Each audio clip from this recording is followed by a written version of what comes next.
Hello and welcome, you're watching वाइस्टिक stars. और आज के इस वीडियो में हम बात करने वाले वेक्टर प्रोडक्ट और क्रॉस प्रोडक्ट के बारे में। This is the 6th lecture on vectors. तो अगर आपने पिछले वीडियोस को नहीं देखा जिसमें हम लोगों ने वेक्टर के बारे में काफ़ी कुछ पढ़ रखा है, डॉट प्रोडक्ट, क्रॉस, और इस वीडियो में क्रॉस प्रोडक्ट पढ़ेंगे, तो आप उन पिछले वीडियोस को भी देख लीजिए। वीडियो शुरू करने से पहले चैनल को सब्सक्राइब नहीं किया या बेल नोटिफिकेशन ऑन नहीं किया तो दोनों को कर लीजिए जल्दी से जल्दी। तो चलिए अभी अपने इस वीडियो को शुरू कर लेते हैं। तो वेक्टर प्रोडक्ट और क्रॉस प्रोडक्ट। तो क्रॉस प्रोडक्ट क्या है? तो A cross B cross product है। और इसे वेक्टर प्रोडक्ट क्यों कहते हैं? इसलिए क्योंकि इसका दो वेक्टर को जब हम लोग क्रॉस करते हैं, क्रॉस प्रोडक्ट निकालते हैं, तो एक वेक्टर क्वांटिटी आता है, इसलिए इसे वेक्टर प्रोडक्ट भी कहते हैं। क्रॉस प्रोडक्ट में क्या सिंबल यूज होता है? तो दो वेक्टर्स के बीच में क्रॉस है, मीन्स क्रॉस प्रोडक्ट। और डॉट प्रोडक्ट में कौन सा सिंबल यूज होता था? तो एक सिंपल डॉट होता था। इसका मैग्नीट्यूड, इसका जो आउटपुट होगा वो एक वेक्टर क्वांटिटी होगा, मीन्स उसके पास कुछ मैग्नीट्यूड होगा और एक डायरेक्शन भी होगा। तो उस वेक्टर का मैग्नीट्यूड क्या होगा? ए बी साइन थीटा उस वेक्टर का मैग्नीट्यूड होगा और direction is the N cap. अब एन कैप क्या है? तो देखिए ए एंड बी है, तो उसके बीच का एंगल अगर थीटा है तो ए बी साइन थीटा, तो उस वेक्टर का मैग्नीट्यूड हो जाएगा और डायरेक्शन एन कैप होगा। एन कैप क्या है? कि यूनिट वेक्टर है which is perpendicular to A vector and B vector. ठीक है, जो ए वेक्टर और बी वेक्टर दोनों पे परपेंडिकुलर है। ठीक है, means A vector B vector है, दोनों पे परपेंडिकुलर एक वेक्टर होगा। ठीक है, तो इस वेक्टर को कैसे निकालते हैं पहले ये देख लेते हैं, उसके बाद हम ए बी साइन थीटा से क्या हम लोग मिलता है उसका ज्योमेट्रिकल मीनिंग भी देखेंगे। तो चलिए पहले एन वेक्टर को निकालना सीख लेते हैं। तो इसके लिए आप राइट हैंड थंब रूल का यूज करेंगे। अपने दाएं हाथ को यूज कर कर आप क्या करेंगे? A to B, order is very important. Order A cross B और बी क्रॉस ए दोनों अलग चीज है। ए क्रॉस बी है मीन्स आपको अपने राइट हैंड का यूज करना और ए से बी अपने सारे फिंगर को कर्व करना, मीन्स मोड़ना है। तो आप देखेंगे आपका थंब जो है अप साइड को डायरेक्ट करेगा, ये अप साइड में है। आप इसे सिंपली ऐसे भी दिखा सकते हैं, अगर इस प्लेन में है तो ऐसे भी दिखा सकते हैं। ठीक है, मीन्स जैसे आपको है। ठीक है, तो एक ऊपर की तरफ वेक्टर मिलेगा और बी क्रॉस ए करेंगे तो हमें क्या मिलेगा? नीचे की तरफ वेक्टर मिलेगा। ठीक है, तो एन कैप के लिए आप अपने राइट हैंड का यूज कर कर उसे निकाल सकते हो। ठीक है, अब हम लोग बात करते हैं ए बी साइन थीटा होता है क्या, इसका ज्योमेट्रिकल मीनिंग देखते हैं। तो ए बी साइन थीटा का आप ज्योमेट्रिकल मीनिंग देखते हैं। तो हम लोगों ने पैरेललोग्राम लॉ में पढ़ा था क्या, कि हम लोग ए और बी को बी वेक्टर से एक पैरेललोग्राम ड्रॉ कर सकते हैं। ठीक है, तो यहाँ पर बी वेक्टर है, यहाँ पर ए वेक्टर है। ठीक है, मीन्स इस साइड का लेंथ क्या होगा? ए, इस साइड का लेंथ क्या होगा? बी। ये पैरेललोग्राम है। ठीक है ना, तो ए बी साइन थीटा हम लोग हर बार निकालते हैं। मीन्स क्रॉस प्रोडक्ट का मैग्नीट्यूड क्या होता है? मैग्नीट्यूड क्या होता है? A B sine theta is equal to area of parallelogram whose adjacent sides are vector A and vector B. ठीक है, जिसके एडजेसेंट साइड्स क्या होंगे? वेक्टर ए और वेक्टर बी होंगे। तो इसको कैसे समझे? तो एरिया ऑफ पैरेललोग्राम होता क्या है? एरिया ऑफ पैरेललोग्राम होता है बेस इंटू हाइट, है ना। तो पी क्यू के लिए बात करते हैं, तो पी क्यू के लिए बेस क्या होगा? ए होगा, तो ए। ठीक है, यहाँ पर ए आ गया। अब हाइट इसके लिए क्या होगा? तो height will B this is the height, है ना, क्योंकि दे शॉर्टेड डिस्टेंस बिटवीन। ठीक है ना, तो ये वी वेक्टर, तो वी को हम लोग रिजॉल्व करेंगे एट एन एंगल थीटा, तो मीन्स जिधर थीटा उधर कॉस, तो बी कॉस थीटा इधर और बी साइन थीटा इधर, means height will be B sine theta. तो बी साइन थीटा आ गया, means A into B sine theta, यानी बी इंटू एच लगा लिए तो हम लोगों को एरिया ऑफ पैरेललोग्राम मिल गया। मीन्स आप क्रॉस प्रोडक्ट का मैग्नीट्यूड क्या होता है? Area of parallelogram whose adjacent sides are A and B, means उसके अगल बगल के साइड क्या होंगे? ए और बी। अगर ये है तो ये भी ये होगा, ये बी है तो ये भी होगा। इतना समझ में आया? तो चलिए अब कुछ केस देख लेते हैं जो क्रॉस प्रोडक्ट में यूज होते हैं। तो पहला केस क्या है? When theta is equal to 0 degree. तो 0 डिग्री है मीन्स देखो ए वेक्टर बी वेक्टर दोनों सेम डायरेक्शन में है, तो इस दोनों के बीच का एंगल क्या आएगा? 0 डिग्री आएगा। मीन्स ये कैसे वेक्टर है? तो पैरेलल वेक्टर है, दोनों का सेम डायरेक्शन है। ठीक है, तो अब हम लोग मैग्नीट्यूड निकाल लेते हैं पहले। तो ए बी साइन 0, तो साइन 0 का वैल्यू कितना आता है? 0 आता है, means A B into 0 net 0। Means ये कैसा वेक्टर होगा जिसका मैग्नीट्यूड 0, मीन्स एक नल वेक्टर होगा, है ना। अब सिमिलरली आप इससे भी देख लेते हैं, उसके बाद फिर 90 डिग्री वाले को ट्रीट करेंगे। तो चलिए जैसे हम लोगों ने 0 डिग्री के लिए बात किया उसी तरीके से अब 180 के लिए बात करते हैं। तो जब थीटा इज 180 मीन्स कैसे होंगे? दोनों का डायरेक्शन अपोजिट होंगे, तब ना यहाँ पर 180 का एंगल बनेगा। Means anti parallel, means direction are opposite, है ना। तो ए क्रॉस बी क्या होगा? A B sine 180, A B sine 180 और साइन 180 का वैल्यू क्या आता है? 0, मीन्स ए बी इंटू 0 0। आप साइन का ग्राफ भी ड्रॉ करके देख सकते हो। साइन का ग्राफ क्या होगा, ऐसे होगा, ये 0 डिग्री पर 0, 90 डिग्री पर आपका हो जाएगा 1 और 180 पे हो जाएगा फिर से 0, एक्स एक्सिस को कट कर लेगा, मीन्स 0, मीन्स 0 180 पर साइन का वैल्यू 0 आता है, इसलिए रिजल्टेंट का जो क्रॉस प्रोडक्ट का जो वेक्टर आएगा उसका मैग्नीट्यूड 0 मीन्स नल वेक्टर आएगा। और जब 90 डिग्री होगा means A and B are perpendicular to each other, तो क्या आएगा, ए बी साइन 90, साइन 90 का वैल्यू कितना आएगा, 1 आएगा, मीन्स ए बी के इक्वल। ठीक है, इतना समझ में आया। तो ये 3 केसेस थे जो आपको अच्छे से याद होने चाहिए। तो चलिए अब आगे बढ़ते हैं।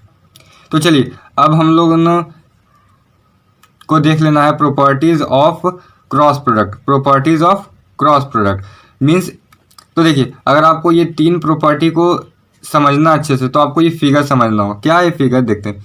ये ए वेक्टर है, ये बी वेक्टर है, तो ए क्रॉस बी निकालने से क्या आएगा, इस पैरेललोग्राम का एरिया आएगा, है ना। और ए क्रॉस बी का डायरेक्शन क्या आएगा, राइट हैंड को यूज करिए, अप साइड आएगा।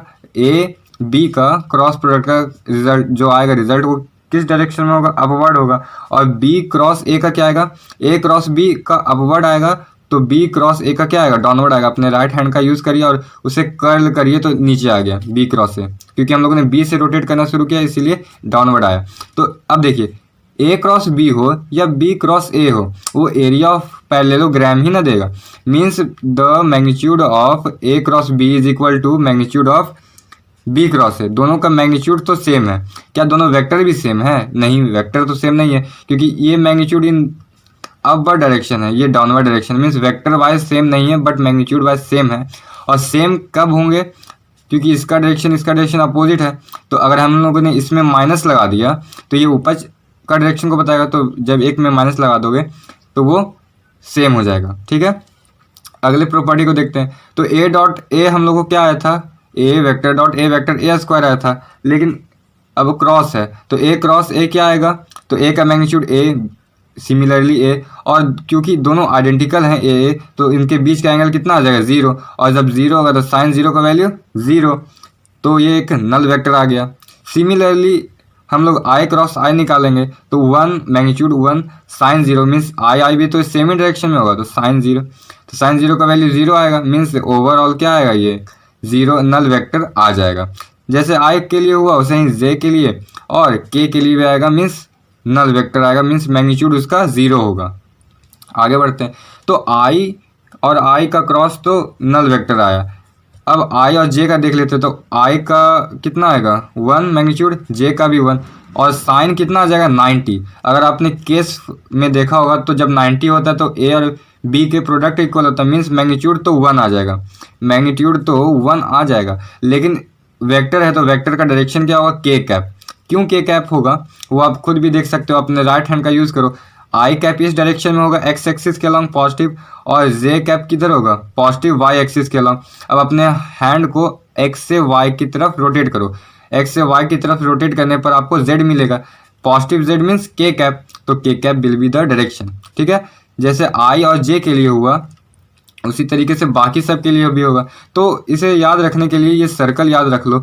इसमें क्या है, आई जे के है, और इस डायरेक्शन को हम लोगों ने मीन्स क्लॉक वाइज को हम लोगों ने पॉजिटिव डायरेक्शन मान लिया। तो इसका यूज कैसे करेंगे, तो जे क्रॉस के है, जे क्रॉस के है मीन्स जे टू के, जे से के की तरफ जाएंगे तो ये क्लॉक वाइज डायरेक्शन में है। तो देखो हमेशा जे और के का है तो आई आएगा, जे और आई का है तो के आएगा, मीन्स इन्हीं तीनों में जो दो होगा उसका अपोजिट आएगा। लेकिन पॉजिटिव होगा या नेगेटिव यही चेक करना है ना। तो जे से के की तरफ जाओगे, पॉजिटिव डायरेक्शन है तो क्या होगा, पॉजिटिव आएगा। जे और आई में देखते हैं, तो जे से आई उल्टा जाना पड़ रहा है, उल्टा जाएंगे तो माइनस आएगा, अपोजिट डायरेक्शन मीन्स माइनस। के क्रॉस जे देखेंगे तो क्या आएगा, के क्रॉस जे, ये भी अपोजिट डायरेक्शन में जा रहा है ना, इसलिए माइनस आई आएगा। ठीक है, तो चलिए अब एक टेबल बना लेते हैं जिससे कि हम लोग को सारे कॉन्सेप्ट क्लियर हो जाए। तो चलिए हम लोगों ने टेबल को बना लिया है। अब इस टेबल में देखिए क्या है, ये एक टेबल है, आई जे के और आई जे के क्रॉस निकालना है। तो आई क्रॉस आई क्या आएगा, एक नल वेक्टर 0 मैग्नीट्यूड का। सिमिलरली जे क्रॉस जे क्या आएगा, नल वेक्टर। के क्रॉस के क्या आएगा, नल वेक्टर। इतना तो समझ में आ गया, मीन्स सेम के साथ करोगे तो हमेशा क्या आएगा, 0 मैग्नीट्यूड का आएगा। अब बाकियों के साथ निकालते हैं। तो आई क्रॉस जे क्या आएगा, देखो आई क्रॉस जे के तो आएगा लेकिन पॉजिटिव है नेगेटिव, तो पॉजिटिव डायरेक्शन में मीन्स पॉजिटिव। आई क्रॉस के आप फिंगर को भी रोटेट करके कर सकते हो, उससे आपको अच्छी प्रैक्टिस हो जाएगी, लेकिन इससे भी इजी वे में निकल जाएगा। ठीक है, तो आई क्रॉस के करेंगे तो जे आएगा लेकिन पॉजिटिव है नेगेटिव, तो आई से जे उल्टा जाना पड़ रहा है, आई से के, तो आई से के उल्टा जाना पड़ रहा है मीन्स माइनस जे। सिमिलरली बाकियों के लिए भी निकाल लेना है। जे क्रॉस आई क्या होगा, जे से आई उल्टा जाना होगा मीन्स माइनस के।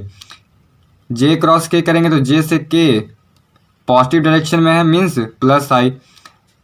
के क्रॉस आई निकालेंगे तो के क्रॉस आई क्या होगा, पॉजिटिव जे होगा और ये माइनस आई हो जाएगा। इस टेबल को अच्छे से देख लीजिए। ठीक है, तो अब देखिए इन प्रॉपर्टी को देख लिया आप लोगों ने, अब आगे बढ़ते हैं। तो चलिए हम लोगों ने प्रॉपर्टीज़ को अच्छे से समझ लिया कि आई क्रॉस आई क्या होगा, जीरो मैग्नीट्यूड का एक वेक्टर होगा, नल वेक्टर।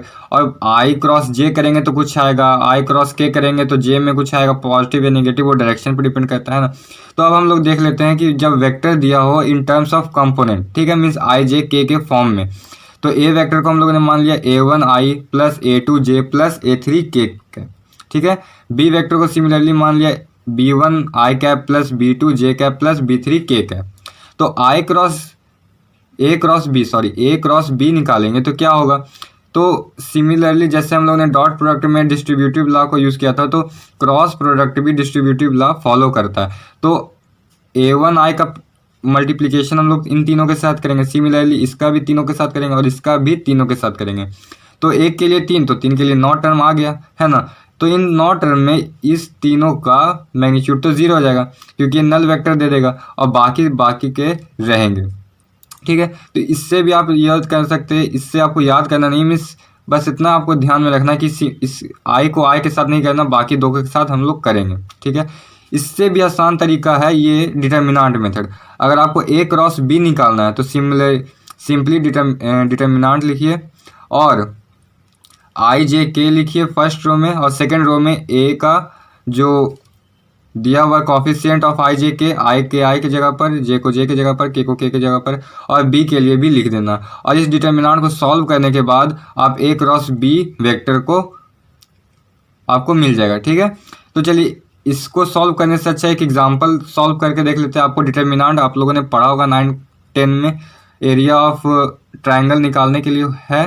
ठीक है ना, तो अगर आपने नहीं भी पढ़ा तभी मैं आपको बताऊंगा। ठीक है, तो पी वेक्टर मान लिया I cap plus 2j plus 3k cap, और क्यू वेक्टर है 5i cap minus k cap. तो पी क्रॉस क्यू क्या आएगा, तो आई जे के 1 2 3, 5i तो 5 लिख दिया आई की जगह पर, और k है -1 तो k है -1, j तो है नहीं, j का मतलब नहीं है, मतलब क्या है, जीरो मैग्नीट्यूड है, j का कॉफिशिएंट क्या है, जीरो। तो अब इससे सॉल्व करते हैं। तो सॉल्व करने के लिए हम लोग फर्स्ट रो का यूज़ करेंगे। तो फर्स्ट रो में है i, तो i लिख दिया। अब देखिए जिस भी एलिमेंट को आप लगे उसका रो और कॉलम हटा देना है और इससे सॉल्व करना है। तो इसके सॉल्व करने के इन दोनों को मल्टीप्लाई करेंगे तो कितना आएगा, 2 × -1 -2, और फिर माइनस लगा देना, उसके बाद इन दोनों को इंटू करना। तो 0 × 3 कितना आएगा, 0।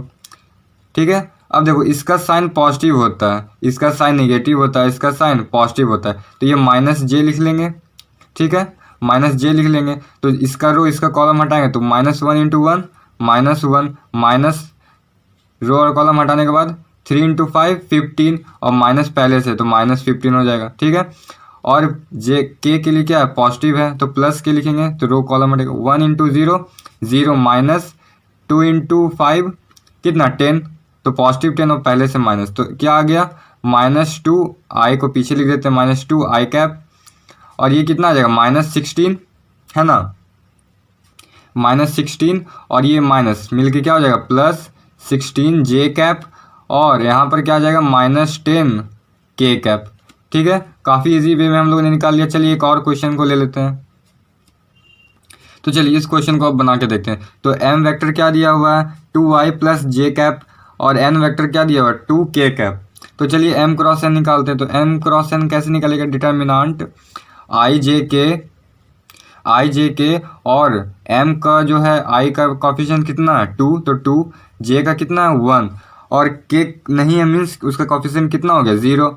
इसमें n में क्या है i j नहीं है मीन्स 0 0, और k में क्या आ गया 2 तो 2। तो अब चलिए इस डिटर्मिनेंट को सॉल्व कर लेते हैं। तो आई को लेंगे तो क्या आएगा, आई का पॉजिटिव साइन होता है तो 1 इंटू 2 कितना आ जाएगा 2, और ये तो 0 आ जाएगा, डायरेक्ट दिख रहा है। जे क्या होता है माइनस में होता है ना, यहाँ का पोजीशन क्या होता है माइनस होता है, ये दोनों प्लस होता है, ठीक है, ये दोनों प्लस होता है, ठीक है। तो जे के लिए क्या होगा, रो और कॉलम हटाएंगे तो 2 इंटू 4 कितना आएगा 4, और माइनस माइनस क्या होगा 0 इंटू 0 0, और के में तो डायरेक्ट ही दिख रहा है कि 0 और 0, ठीक है, तो के नहीं लिखते हैं। तो यहाँ से क्या आ गया हमें 2i कैप और माइनस 4j कैप, ठीक है। तो m क्रॉस n निकल गया कितना, m क्रॉस n निकल गया 2i माइनस 4j। तो चलिए यहाँ से अगर हमें पूछ दिया जाएगा कि m क्रॉस n वेक्टर का मैग्नीट्यूड क्या होगा, तो क्या होगा, सिमिलर हम लोग देख लेंगे। तो 2 का स्क्वायर प्लस 4 का square that is equal to 4 plus 4 का स्क्वायर कितना आ जाएगा 16, means √20 will be the magnitude of m cross n vector, ठीक है। अब हम लोग देख लेते हैं एप्लीकेशन ऑफ क्रॉस प्रोडक्ट। तो चलिए अब देख लेते हैं एप्लीकेशन ऑफ क्रॉस प्रोडक्ट। तो सबसे पहला एप्लीकेशन बहुत ही ईजी है, to find the area of parallelogram, ठीक है। तो हम लोग ने पहले भी बात कर लिया कि ए क्रॉस बी से, ए क्रॉस बी या फिर बी क्रॉस ए से हमें एरिया ऑफ पैरेललोग्राम मिलता है, but vector wise they are not equal, ठीक है, क्योंकि दोनों का डायरेक्शन इक्वल नहीं होता, अपोजिट होता है। तो ए क्रॉस बी से हमें क्या मिलता है, एरिया ऑफ पैरेललोग्राम, ठीक है। तो एरिया ऑफ पैरेललोग्राम क्या हो जाता है, A cross B is equal to A B sine theta, क्यों, क्योंकि बेस इंटू हाइट होता है, तो बेस क्या हो जाएगा ए का, ए वेक्टर तो ए मैग्नीट्यूड, और ये जो हाइट है क्या हो जाता है बी साइन थीटा, क्योंकि बी रिजॉल्व होता है बी कॉस थीटा और बी साइन थीटा में, है ना। तो एरिया ऑफ पैरेललोग्राम, अब एरिया ऑफ पैरेललोग्राम जैसे हम लोगों ने निकाला, उसी तरीके से अगर हम लोग ट्रायंगल की बात करें तो इसमें एक ट्रायंगल बनता है पी क्यू एस बन रहा है, और एक कौन सा ट्रायंगल बन रहा है QSR। तो ये दो ट्रायंगल बन रहे हैं, तो दोनों में से अगर किसी एक ट्रायंगल के बारे में पूछ लिया गया जिसका साइड क्या है, साइड ए वेक्टर और बी वेक्टर है, तो उस ट्रायंगल का एरिया क्या होगा। तो ट्रायंगल का एरिया देखो, ये दोनों एरिया इन दोनों का सेम होगा, क्यों सेम होगा, क्योंकि ये दोनों कन्ग्रुएंट है, ठीक है, मीन्स सेम है। तो क्योंकि दोनों का एरिया सेम है, मीन्स इस टोटल का एरिया कितना, ए क्रॉस बी का मैग्नीट्यूड, तो ए क्रॉस बी के मैग्नीट्यूड को हाफ कर लेंगे, तो इन दोनों का एरिया सेम होगा। और एरिया क्या होता है ट्रायंगल का, ऐसे भी देख सकते हो, हाफ बेस इंटू हाइट, तो बेस कितना है ए और हाइट कितना है B sine theta, theta is the angle between A and B, तो बी साइन थीटा, तो half base into height is equal to 1/2, और ए बी साइन थीटा को हम लोग को क्या लिख सकते हैं, magnitude of A cross B. तो एक एप्लीकेशन ये हुआ कि पैरेललोग्राम और का एरिया निकालना, और एक ऐसे ट्रायंगल का एरिया निकालना जिसका साइड ए और बी है, बस ट्रायंगल में हाफ हो जाएगा। तो चलिए अब दूसरे प्रॉपर्टी की तरफ बढ़ते हैं। तो चलिए सेकंड प्रॉपर्टी की ओर बढ़ते हैं। तो सेकंड प्रॉपर्टी इसका बहुत ही ज़रूरी प्रॉपर्टी है, तो इसे अच्छे से समझिएगा। To find the unit vector perpendicular to given vectors, means दो जो दिए हुए वेक्टर्स हैं उसके परपेंडिकुलर डायरेक्शन में एक यूनिट वेक्टर है, मीन्स क्या, to find the unit vector perpendicular, एक ऐसा वेक्टर हमें चाहिए यूनिट वेक्टर मीन्स मैग्नीट्यूड 1 और परपेंडिकुलर टू ए बी, ठीक है। तो ए क्रॉस बी निकालने से हमें एक परपेंडिकुलर वेक्टर मिलता है, ये बात तो हम लोगों ने शुरू में ही देख लिया था। तो ए क्रॉस बी से एक परपेंडिकुलर वेक्टर मिलता है, लेकिन उसका कुछ मैग्नीट्यूड होगा, जरूरी नहीं कि यूनिट हो, ठीक है ना। तो हम लोगों ने मान लिया कि ए क्रॉस बी से हमें सी मिलता है, सी वेक्टर, ठीक है। तो सी वेक्टर में क्या होगा, उसका मैग्नीट्यूड और उसका कुछ डायरेक्शन होगा, तो ये डायरेक्शन क्या है, यूनिट वेक्टर होगा, है ना, ये डायरेक्शन। तो ये डायरेक्शन हमें निकालना है, क्योंकि ये यूनिट वेक्टर होगा जो परपेंडिकुलर होगा ए और बी पर, है ना। एन कैप भी हम लोगों ने शुरू में देख लिया था। तो सी कैप क्या होगा, C cap is equal to C vector divided by इस मैग्नीट्यूड। हम लोगों ने यूनिट वेक्टर निकालना सीखा था अपने पहले वीडियो में। तो सी वेक्टर क्या होगा, ए क्रॉस बी के इक्वल है, A cross B divided by magnitude of C vector क्या होगा, ए बी साइन थीटा, है ना। A B sine theta is the magnitude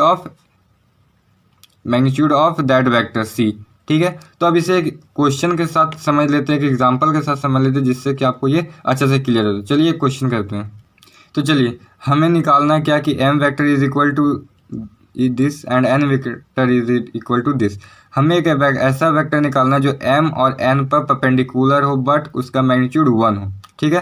तो सबसे पहले हम लोग को फॉर्मूला देख लीजिए। हमें A cross B means M cross N चाहिए, मीन्स एक वेक्टर क्वांटिटी चाहिए एम क्रॉस एन, और जब वेक्टर आ जाएगा तो उसके बाद उसका मैग्नीट्यूड भी हम लोग निकाल सकते हैं, क्योंकि ये कंपोनेंट फॉर्म में है। तो डायरेक्ट हम लोग ऐसे भी निकाल सकते हैं, मैग्नीट्यूड दोनों का निकाल लेंगे। फिर डॉट प्रोडक्ट से हम लोग ने जानते हैं क्या कि दो वेक्टर को एंगल निकाल सकते हैं, तो वो भी एक लंबा प्रोसेस है। ये कैसे होगा, तो सबसे पहले m क्रॉस n निकालते हैं, तो I से ब्रेक करना शुरू कर लेते हैं, काफ़ी इजी हो जाएगा। तो I से करेंगे तो डायरेक्ट मैं करके बताता हूँ, आपको भी स्पीड ऐसे बढ़ेगा।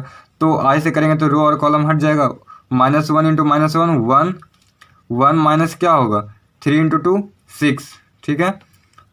जे के लिए माइनस होगा यहाँ पर, है ना, माइनस प्लस प्लस, तो जे के लिए माइनस हो गया तो रो और कॉलम हटेगा, 1 इंटू -1 क्या आएगा -1 माइनस पहले से लगा देंगे, और 2 इंटू 2 कितना हो जाएगा 4, और प्लस के कैप, तो के कैप के लिए क्या होगा 3 इंटू 1 3 माइनस 2 इंटू -1 -2 और माइनस मिल के क्या हो जाएगा +2, ठीक है। तो m क्रॉस n कितना आ गया, ये कितना आ जाएगा -5 I कैप, और यहाँ पर -1 -4 -5 और ये माइनस मिलके +5 J कैप +5 K कैप। तो ये तो आ गया हमें m क्रॉस n वेक्टर। अब m क्रॉस n वेक्टर का मैग्नीट्यूड क्या आएगा, तो मैग्नीट्यूड के लिए क्या होगा, सबके स्क्वायर इसको हम लोग गुना कर लेंगे, स्क्वायर करके ऐड कर लेंगे, तो इसका कितना आ जाएगा, सबका 25 ही आएगा क्योंकि सब 5 ही है ना। तो इसका मैग्नीट्यूड कितना आ जाएगा, तो इसका मैग्नीट्यूड आ जाएगा, हम लोग 25 कॉमन ले लेंगे, आसान तरीका क्या है, 25 कॉमन ले लेंगे और 25 और ये 3 आ जाएगा, तो इसे कितना आ जाएगा 5√3, इसका क्या आएगा मैग्नीट्यूड आ जाएगा। अब यूनिट वेक्टर क्या होता है, यूनिट वेक्टर होता है vector divided by its magnitude.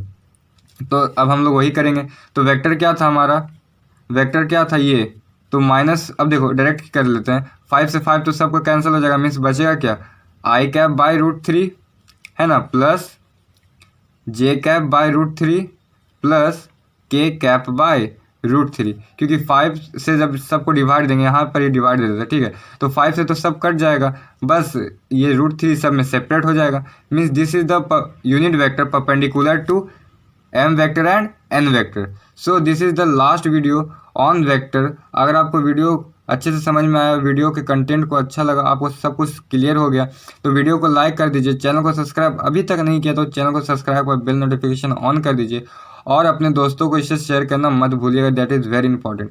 हम लोग बात करेंगे अगले वीडियो में प्रोजेक्टाइल मोशन के बारे में, तो उस वीडियो को भी देखना मत भूलिएगा और चैनल को सब्सक्राइब कर लेना। Thank you for watching.